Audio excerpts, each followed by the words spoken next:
محترم حضرات، میرے بزرگوں، دوستوں، دینی اور ایمانی بھائیوں،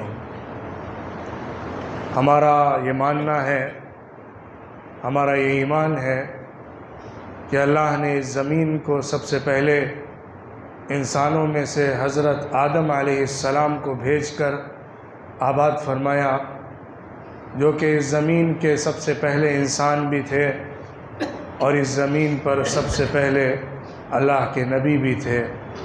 ان کے ذریعے جو نسل چلی، اس میں بعد میں چل کر برائیاں، گناہ اور برے اعمال پیدا ہونے لگے، تو اللہ نے وقفے سے اپنے نبیوں کو ان کے پاس بھیجا، ان کی ہدایت کے لیے، ان کو پرانا سبق یاد دلانے کے لیے اور ان کو سچائی کے راستے پر دوبارہ واپس لانے کے لیے اور ان کو اللہ سے جوڑنے کے لیے۔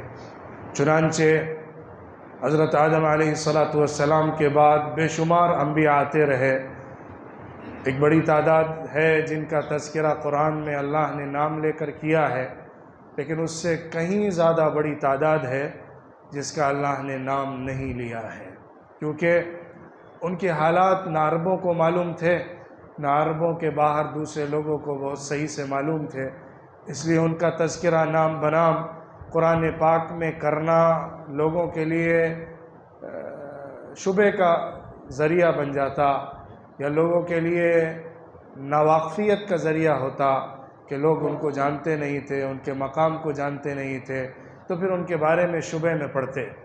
لیکن اللہ نے انہی انبیاء علیہ السلام کا تذکرہ قرآن پاک میں کیا ہے، حضرت نوح علیہ السلام سے لے کر حضرت عیسیٰ علیہ السلام تک، کہ جن کو اس دنیا کی قومیں جانتی تھیں، جن کا نام ان کے ہاں موجود تھا، خاص طور پر عرب کے لوگ اور عرب کے آس پاس کی آبادیاں ان سے واقف تھیں، اور ان میں بھی خاص طور پہ بنی اسرائیل کی جو قوم ہے وہ ان انبیاء علیہ السلام سے واقف تھی۔ یا اس کو یوں کہہ لیجئے، قرآن سے پہلے کی جو آسمانی کتابیں تھیں ان کے اندر کسی نہ کسی طور پر ان کا تذکرہ موجود تھا۔ تو ایسے انبیاء علیہ السلام کا نام لے کر اللہ نے قرآن میں تذکرہ کیا، تاکہ اس حقیقت کو سمجھایا جائے جو اللہ نے اس پوری کائنات کے لیے پہلے انسان سے لے کر آخری انسان تک طے کی ہے۔ وہ حقیقت کیا ہے اس کو پہلے سمجھیے۔ شرع لکم من الدین ما وصى به نوحا والذی اوحینا الیک وما وصینا به ابراہیم واسماعیل واسحاق وموسیٰ وعیسیٰ۔ اللہ کہتا ہے کہ ہم نے آپ کے لیے، تم لوگوں کے لیے اسی دین کو طے کیا ہے، دیا ہے، جو دین ہم نے وصیت کر کے پہلے کے نبیوں کو دیا تھا۔ نوح کو اس کی وصیت کی تھی اور اسی کی وحی کی تھی، اور ابراہیم علیہ السلام کو اس کی وصیت کی، اسماعیل علیہ السلام کو اس کی وصیت کی، موسیٰ علیہ السلام کو اس کی وصیت کی، عیسیٰ علیہ السلام کو اس کی وصیت کی۔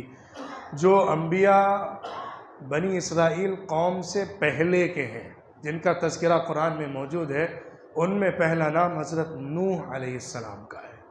حضرت نوح علیہ السلام کے دور سے دنیا کو ایک نیا رخ ملا تھا۔ حضرت آدم علیہ السلام کے بعد دنیا آباد ہونا شروع ہوئی، ایک بستی بنی، ایک علاقہ بنا، ایک بڑا خطہ آباد ہوا ان کی اولاد سے، لیکن پھر ان کے اندر جب شرک، بت پرستی، اللہ کو چھوڑ کر دوسروں کی عبادت کی بیماری پروان چڑھتے چڑھتے اتنی عام ہو گئی کہ سچائی کے راستے پر چلنے والے لوگ ہی نہیں بچے۔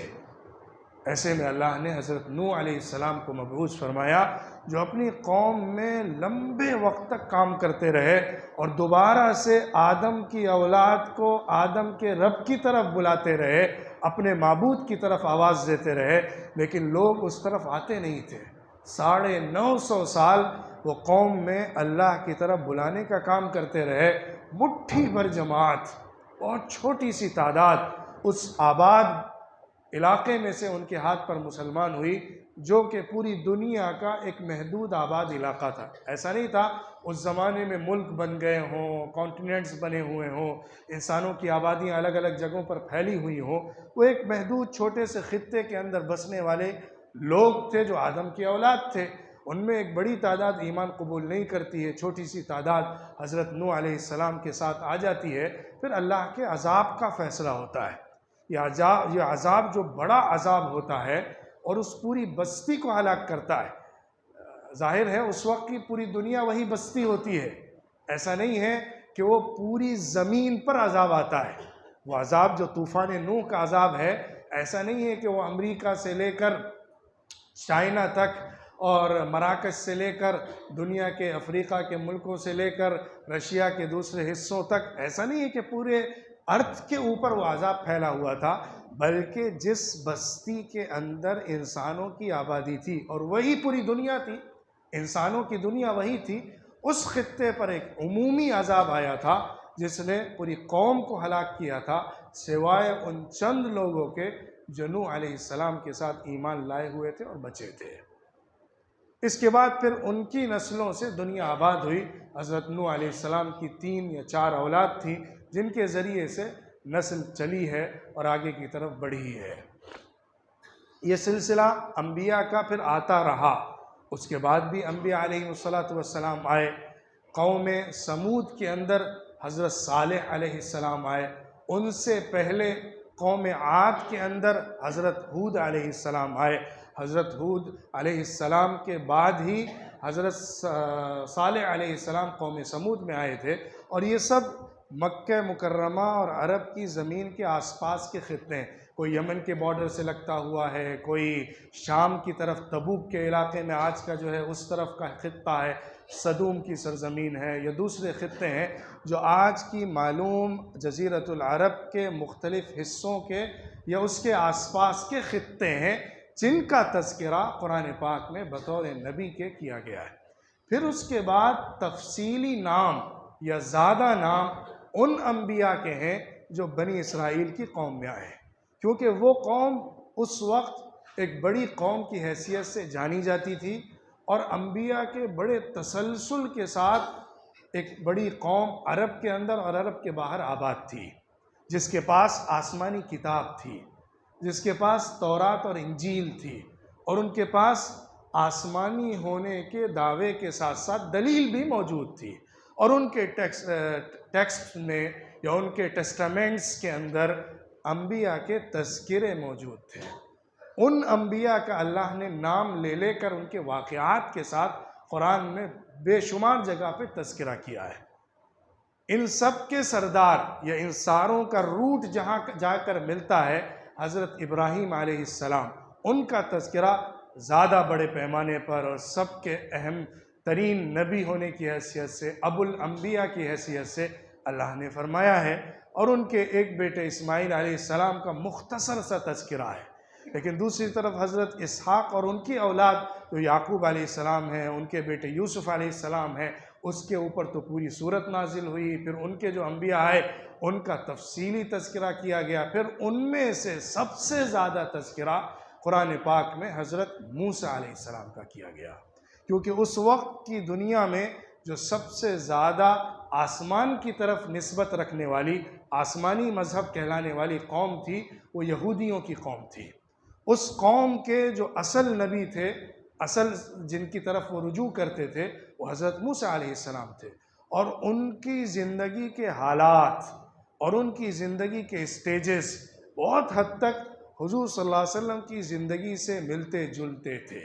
اس لیے ان کا تذکرہ حضور صلی اللہ علیہ وسلم کے لیے بھی، صحابہ کے لیے بھی، اور اس دور کے حالات کو سمجھنے کے لیے بھی، اور ایک بڑی قوم کو ایڈریس کرنے کے لیے بھی، اور انبیاء کے تسلسل کی روشنی میں ایک آسمانی مذہب جو ایک کامن پروگرام لے کر آتا ہے، اس کو سمجھانے کے لیے بھی اس کا تذکرہ تفصیل سے کیا گیا ہے۔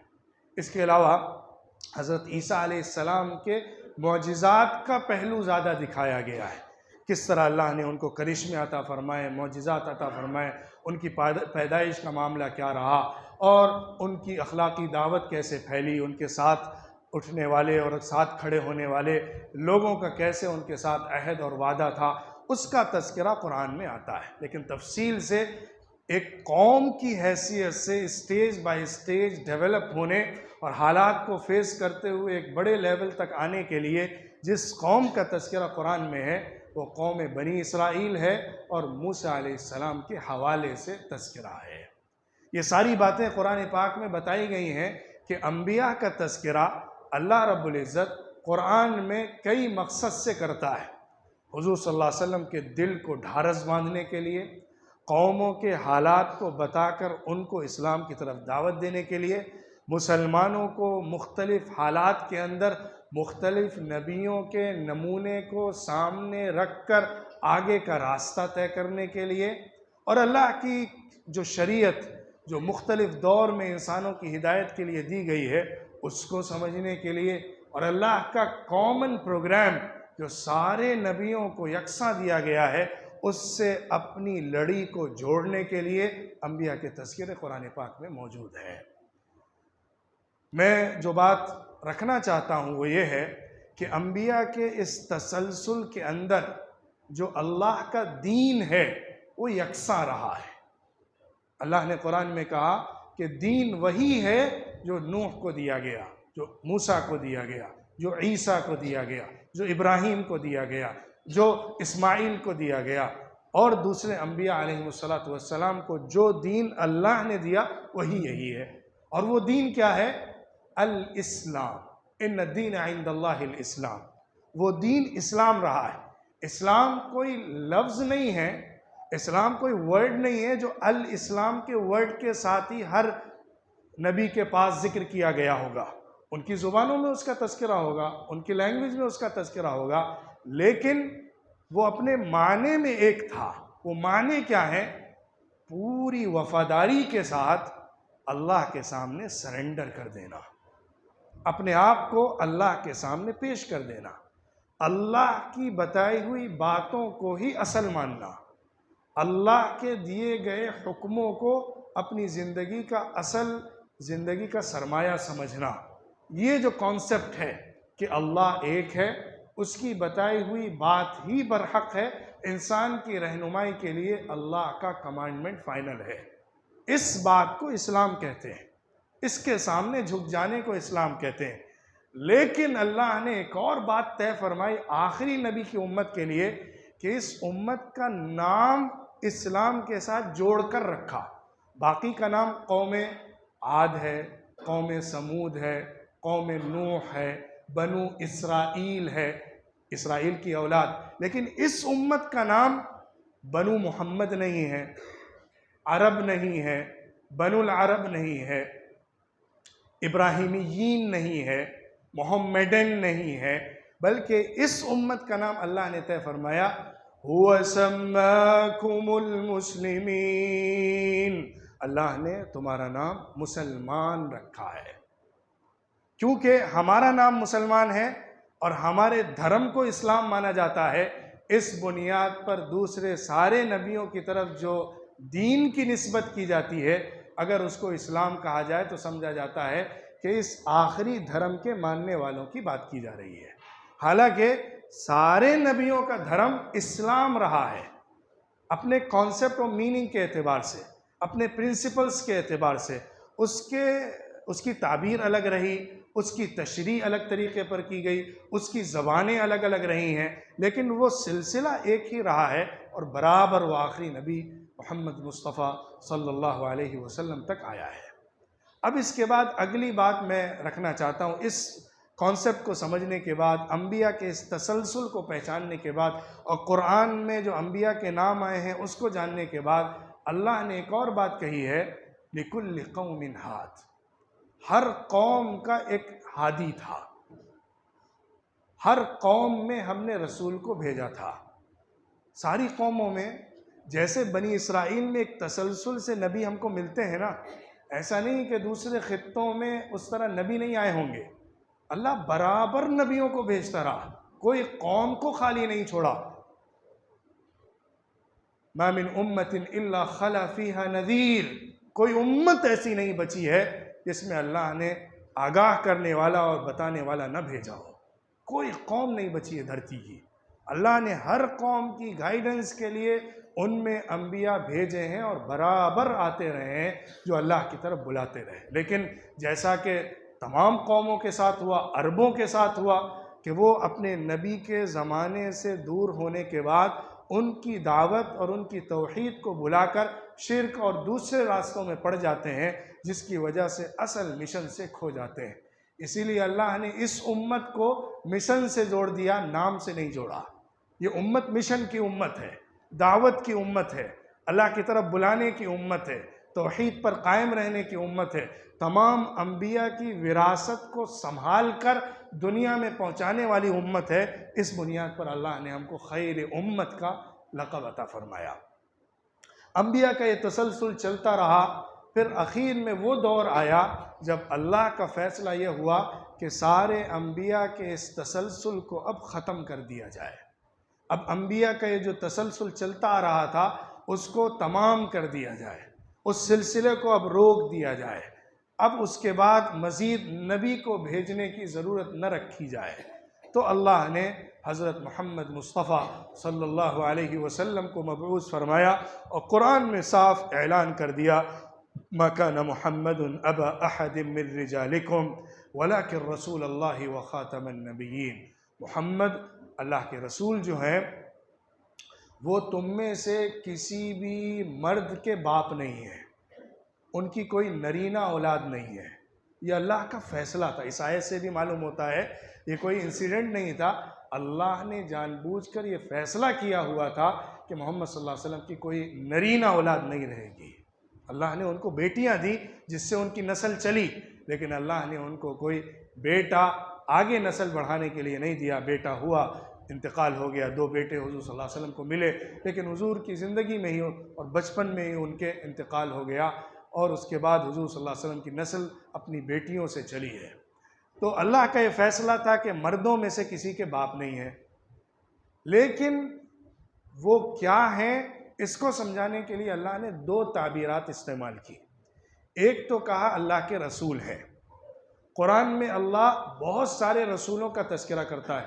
رسولا مبشرین و منذرین. اللہ نے بہت سے رسول بھیجے ہیں جن کا کام یہ ہوتا ہے کہ خوشخبری سنائیں ایمان والوں کو اور ڈرائیں گناہ کرنے والوں کو، شرک کرنے والوں کو، اور اللہ کی حجت قائم کریں لوگوں کے اوپر. یہ ان کا کام ہوتا ہے. اللہ نے برابر رسول بھیجے ہیں. اسی طرح یہ بھی ایک رسول ہے. بہت سارے رسول آئے ہیں، ان رسولوں کے کام الگ الگ رہے ہیں، دور الگ الگ رہے ہیں، حالات الگ الگ رہے ہیں، شریعت الگ الگ رہی ہے، لیکن سب اللہ کے رسول تھے. اپوسٹلز تھے، میسنجرز تھے، پروفٹس تھے، اللہ کی طرف سے سلیکٹڈ تھے. اسی میں سے ایک محمد صلی اللہ علیہ وسلم ہے. لیکن ان کو ایک دوسرا بھی مقام دیا گیا ہے جو دوسروں کو نہیں ملا ہے. اس کا ڈکلیریشن اللہ رب العزت سورہ احزاب کی اس آیت میں کر رہا ہے جو میں نے پڑھی. وخاتم النبیین. سارے نبیوں میں سب سے آخری نبی ہیں، نبیوں کے سلسلے کو ختم کرنے والے نبی ہیں. اب جو نبیوں کا برابر سلسلہ چل رہا تھا، آمد ہو رہی تھی، وقتاً فوقتاً الگ الگ قوموں میں نبی آتے جا رہے تھے، اب وہ سلسلے کے اوپر مہر لگ رہی ہے، سیل ہے. یہ نبی سارے نبیوں کے اوپر سیل ہیں، جس کے بعد نبیوں والا چیپٹر بند کر دیا گیا. جیسے کوئی پوسٹ آپ کو کرنی ہو تو لاسٹ میں اس کے اوپر سیل لگا کے کہ اب اس کو کھولا نہیں جا سکتا ہے، اس میں کچھ چینجز نہیں کیے جا سکتے ہیں، اس کو روانہ کیا جاتا ہے. ایسے ہی اللہ نے تعبیر جو استعمال کی بہت پختہ تھی کہ اس میں کوئی دوسرا میننگ نہ لیا جائے کہ سارے نبیوں کے آنے کے بعد اب اس پورے چیپٹر کو بند کیا جا رہا ہے، اب اس پورے سلسلے کو آخری کڑی میں پرو کر آخری شکل دے دی جا رہی ہے اور اس سلسلے کو مکمل کر دیا جا رہا ہے. اس حیثیت سے، اس پوزیشن سے، اس ٹائٹل سے بھی اس نبی کو پہچانو. قرآن پاک میں تقریباً 100 آیتیں ہیں جس میں اشارے سے یا صراحت سے اس بات کا تذکرہ ملتا ہے کہ محمد صلی اللہ علیہ وسلم کو آخری نبی کی حیثیت سے طے کر لیا گیا ہے. تقریباً 200 حدیثیں ہیں، اس سے زیادہ ہیں بلکہ، جس میں صاف طور پہ اشاروں سے تذکرہ ملتا ہے کہ حضور صلی اللہ علیہ وسلم نے اعلان فرما دیا کہ اب میں آخری ہوں، اب نبی بعد میں کوئی نہیں آئے گا. لیکن ظاہر ہے جھوٹے دعویٰ کرنے والے برابر آتے رہیں گے، جو اپنے کو نبی ہونے کا دعویٰ کریں گے۔ حضور صلی اللہ علیہ وسلم کی زندگی میں آ گئے تھے۔ حضور صلی اللہ علیہ وسلم جب زندہ تھے، آخری وقت تھا، اسی وقت ہی کچھ لوگ کھڑے ہو گئے تھے اور کہنے لگے تھے کہ ہم نبی ہیں۔ وہ دعویٰ کر کے لوگوں کو اپنے ساتھ اکٹھا کرنا چاہتے تھے نبوت کے دعوے سے، کیونکہ ان کو لگتا ہے کہ نبوت کا دعویٰ کر کے لوگوں کو زیادہ سمیٹا جا سکتا ہے۔ حضور صلی اللہ علیہ وسلم نے ایک حدیث میں ارشاد فرمایا کہ دیکھو میری امت میں، یعنی جو لوگ میری امت کے کہلائیں گے، ان میں 30 لوگ جھوٹے پیدا ہوں گے، جو ان میں سے ہر ایک یہ دعویٰ کرنے والا ہوگا کہ وہ نبی ہے۔ حالانکہ یاد رکھنا، میں نبیوں کی مہر ہوں، لا نبی بعدی، میرے بعد کوئی نبی نہیں آنے والا۔ ایک حدیث میں حضور صلی اللہ علیہ وسلم نے واضح فرمایا کہ 6 چیزیں ایسی ہیں جس کی وجہ سے پچھلے سارے نبیوں پر مجھ کو فضیلت ملی ہے۔ سارے نبیوں کو جو چیزیں ملی وہ مجھے ملی، لیکن کچھ چیزیں اسپیشل مجھے دی گئی ہیں۔ ان چیزوں میں سے آخری بات حضور صلی اللہ علیہ وسلم نے یہ فرمائی، وَخُتِمَ بِيَ النَّبِيُّونَ، نبیوں کو میرے اوپر ختم کر دیا گیا ہے۔ میں آخری نبی ہو کر آیا ہوں، یہ میرا ٹائٹل ہے، کسی نبی کو نہیں ملا ہے۔ ایک حدیث میں حضور صلی اللہ علیہ وسلم نے فرمایا، میری مثال اور دوسرے سارے نبیوں کی مثال ایسی ہے جیسا کہ ایک شخص نے بہت اچھا سا گھر بنایا، اس گھر کو بہت اچھا سجایا سنوارا اور اس کو پورا پرفیکٹ بنایا، لیکن کونے میں ایک گیپ چھوڑ دیا، کونے میں ایک بریک لگانا یا ایک اینٹ لگانا، ایک پتھر لگانا چھوڑ دیا کہ جب لوگ اس پورے گھر کا طواف کرتے ہیں، وہاں سے گزرتے ہوئے کہتے ہیں اگر یہاں پہ بھی ایک پتھر فٹ ہوتا تو پرفیکٹ گھر دکھتا۔ ابھی یہ گھر بنا ہوا ہے لیکن پرفیکٹ نہیں ہوا ہے، اس کے اندر ایک جگہ دکھتی ہے جہاں ہر دیکھنے والا کہتا ہے کہ یہاں پہ ایک اور پتھر لگنا چاہیے تھا، تب یہ گھر کمپلیٹ ہوگا۔ میں وہ پتھر ہوں، میں وہ پتھر ہوں جو اس پورے گھر کی آخری کڑی ہے۔ اب میرے آنے کے بعد یہ پورا گھر جو نبیوں کا بنایا ہوا ہے، یعنی جو نبیوں کی مثال دی جا سکتی ہے گھر سے، وہ پورا کمپلیٹ اور پرفیکٹ ہو گیا۔ تو ہمارا یہ ایمان، یہ یقین ہے کہ حضرت محمد مصطفیٰ صلی اللہ علیہ وسلم سارے نبیوں میں سب سے آخری نبی ہیں، اور عقلی اعتبار سے حضور صلی اللہ علیہ وسلم کے پیغام کو دیکھتے ہوئے، قرآن کی دعوت کو دیکھتے ہوئے کھلے طور پر یہ بات سمجھ میں آ جاتی ہے کہ اب اس کے بعد کسی اور نبی کو آنا ہی نہیں چاہیے۔ کیوں آئے گا؟ جب اللہ کی بک اور اللہ کی گائیڈنس الائیو ہے، زندہ ہے، پرفیکٹ ہے، اصل سورس کے ساتھ باقی ہے، تو پھر کسی اور کے آنے کا کیا کام ہے؟ اللہ کے نبی اس وقت آتے ہیں جب گائیڈنس نہیں بچتی ہے، جب گائیڈنس ختم ہو جاتی ہے۔ جب گائیڈنس موجود ہے، قرآن موجود ہے، اللہ کی کتاب، اللہ کا کلام، اللہ کی بات بغیر کسی غلطی کے آج تک موجود ہے، تو پھر اس میں دوسرے کے آنے کا کیا مطلب ہے؟ وہ کیا اضافہ کرے گا اس کے اندر؟ اب قرآن کے بعد وہ کون سی کتاب پیش کرنا چاہتا ہے؟ یہ تو ظاہر بات ہے، بالکل ان لاجیکل بات ہو جائے گی۔ اس لیے اللہ نے قرآن میں بالکل ڈکلیئر کر دیا کہ آپ کو سارے لوگوں کے لیے نبی بنا کر بھیجا گیا ہے۔ آپ کسی قوم کے نبی نہیں ہیں، کسی علاقے کے نبی نہیں ہیں، کسی ٹائم کے نبی نہیں ہیں۔ باقی نبیوں کو جب اللہ بلاتا تھا تو قوم کی طرف نسبت کر کے بلاتا تھا۔ آپ بنی اسرائیل کے نبی ہیں، آپ عاد کے نبی ہیں، آپ قوم سمود کے نبی ہیں، آپ اس مصر کے نبی ہیں، آپ سدوم کے نبی ہیں، آپ شام کے نبی ہیں۔ اس طرح کے نبی اپنے علاقوں میں اور اپنی قوموں میں بٹے ہوئے تھے، لیکن کہیں پر بھی پورے قرآن میں اللہ نے حضور صلی اللہ علیہ وسلم کو کسی قوم کی طرف، کسی علاقے کی طرف منسوب کر کے نبی نہیں کہا ہے۔ انی رسول اللہ الیکم جمیعا قل یا ایہا الناس انی رسول اللہ الیکم جمیعا۔ آپ اعلان کریے، اے لوگوں، اے مسلمانوں بھی نہیں، اے لوگوں، دھرتی پر بسنے والے اور آنے والے سارے لوگوں جن کو انسان کہا جاتا ہے، میرا یہ اعلان سنو کہ میں تم سب کے لیے اللہ کا رسول ہوں۔ قیامت تک آنے والے ہر انسان کے لیے اب جو اتھینٹک سورس ہے وہ حضور صلی اللہ علیہ وسلم کی شریعت ہے، حضور صلی اللہ علیہ وسلم کا کلام جو لایا ہوا کلام ہے، اللہ کا دیا ہوا کلام ہے، قرآن ہے۔ اب اس پر چلنے میں ہی کامیابی ہے۔ ہم ایک بات کو ضرور سمجھ کر پیش کرنے کی ضرورت ہمیں ہے کہ ہم کبھی بھی جب دعوت دیتے ہیں اللہ کی طرف انسانوں کو بلاتے ہیں، تو یہ نہیں ہونا چاہیے کہ ہم ایک ریلیجن کی طرف بلا رہے ہیں جس کو ہم ایز اے کمیونٹی فالو کرنے والے ہیں۔ ہم بلاتے ہیں اللہ کے یونیورسل کمانڈ کی طرف، ہم بلاتے ہیں اللہ کے یونیورسل دین کی طرف، ہم بلاتے ہیں آدم علیہ السلام سے لے کر عیسیٰ علیہ السلام تک، اور عیسیٰ علیہ السلام سے لے کر محمد صلی اللہ علیہ وسلم تک اللہ کے سلیکٹڈ دین کی طرف، جو کہ ہمارا صرف نہیں ہے، یہ ہمارا as a community as a nation نہیں ہے، سارے انسانوں کا برابری کے ساتھ ہے، اور اللہ کا یکساں منتخب دین پوری انسانیت کے لیے ہے۔ جب سے آسمان سے اتار کے آدم علیہ السلام کو زمین پر بھیجا، اسی وقت اعلان کر دیا تھا جو ہدایت لے کر آئے گا دوبارہ سے جنت میں چلا جائے گا، جو اس ہدایت سے ہٹ جایا کرے گا اس کے لیے پھر جہنم تیار کر کے رکھی، وہاں اس کو جانا ہوگا۔ تو ہم اسی سلسلے کی طرف بلا رہے ہیں جس سلسلے کی طرف سارے نبی بلاتے رہے، سارے انبیاء علیہ السلام بلاتے رہے، ہر قوم کے رہبر جو صحیح اور آسمانی تعلیمات لینے والے تھے وہ بلاتے رہے۔ اور اس سلسلے کو جو وحی کا سلسلہ ہے محمد صلی اللہ علیہ وسلم پر ختم کر کے اس مشن کو خود اٹھا کر آگے چلنے والے بنتے ہیں۔